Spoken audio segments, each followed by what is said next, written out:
This is a very well hidden feature of Squarespace. Now in Squarespace, there's only a few ways you can really link items, either externally or internally. That'll be with a hyperlink, with an image, or in some of the buttons that they provide. If you want any of these links to have functionality, you're usually having to look into plugins and things, which gets very complicated. But there's actually a secret way of linking blog posts to any URL that you want. So in Squarespace, there's a hidden feature in which you can link to source URL. Now what this means is you can take a thumbnail from any blog, and rather than clicking and going to the blog post that you set up, it bypasses that and goes to wherever you put the URL. This is a really hidden feature inside Squarespace that we've made a lot of use of by taking it from making it look like a traditional blog and actually making hidden menus on websites. And you can actually stylize these to have your own custom thumbnails with functionality to allow you to scroll and go through the other blog posts as well. I'm about to show you an example that we've used on our own website for our project portfolio pieces. The main reason that we've used this is because you have a lot more functionality in your Squarespace 7.1 traditional page than you do inside of a blog post. And I'm sure if you've played around with Squarespace, you'll see that if you want to edit a blog, you will be working with Squarespace 7 rather than 7.1, which can be quite frustrating when you want to get the design details just right. So here's a step-by-step guide on how to turn blog post thumbnails into buttons. So to turn blog posts into buttons, what we first need to do is set up our blog. Now on the Pixelhaze website, I've done this already. So I have created a blog post here, which contains a series of our projects inside of it. Now, if I click into one of these don't actually link anywhere. They're just empty for the sake of this. But what I want to do is actually take one of these blog posts and link it elsewhere. So the reason that we've set this up this way is because the blog layout on Squarespace, if you want to edit it, you're quite limited. So the blog still uses the old version of Squarespace, so Squarespace 7 rather than 7.1. And so what we wanted to do was have it so that when we had our projects page, we could redirect this through to a page about the project, which we had a lot more freedom to edit. So essentially what you do is you would create your blog as normal. So in this case, I'm going to create a new blog here.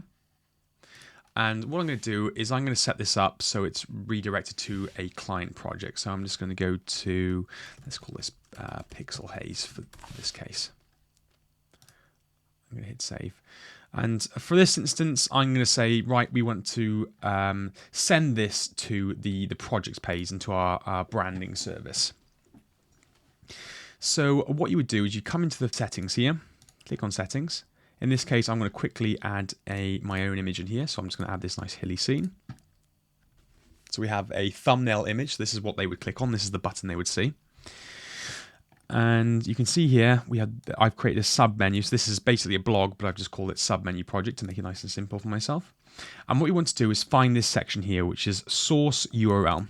What we're going to do is link the post to the source URL, and we're going to go ahead and click that button. And so what I can do then is I can put in the URL, and when you click on that thumbnail on that blog, it will redirect to that page. So for this case, I'm going to go with branding. I'm going to hit save. And you can see our blog is here. I'm going to go ahead and publish this just for the sake of this video. I'm going to hit publish.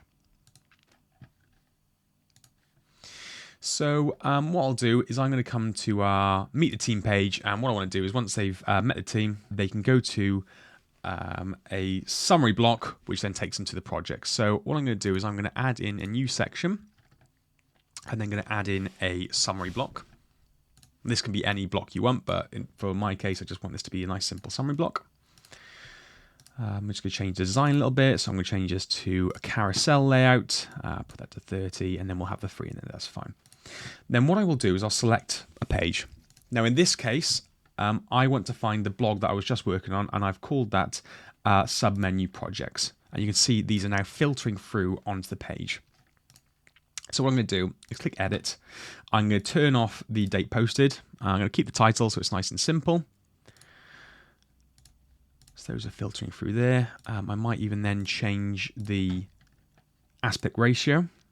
So maybe we go for a widescreen. That'll look quite nice, just so we have the entire thumbnail in there.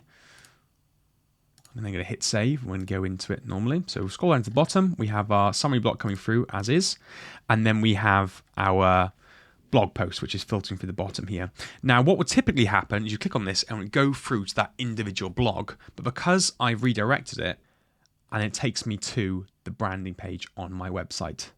So this can be done for pages inside the website or an external URL, so maybe a YouTube video or a different website. You can relink that wherever you want. This is typically done for making buttons more attractive on the site, or if you want to have a carousel effect where you can feed through some of these items. But this is a feature we use quite often in our Squarespace builds.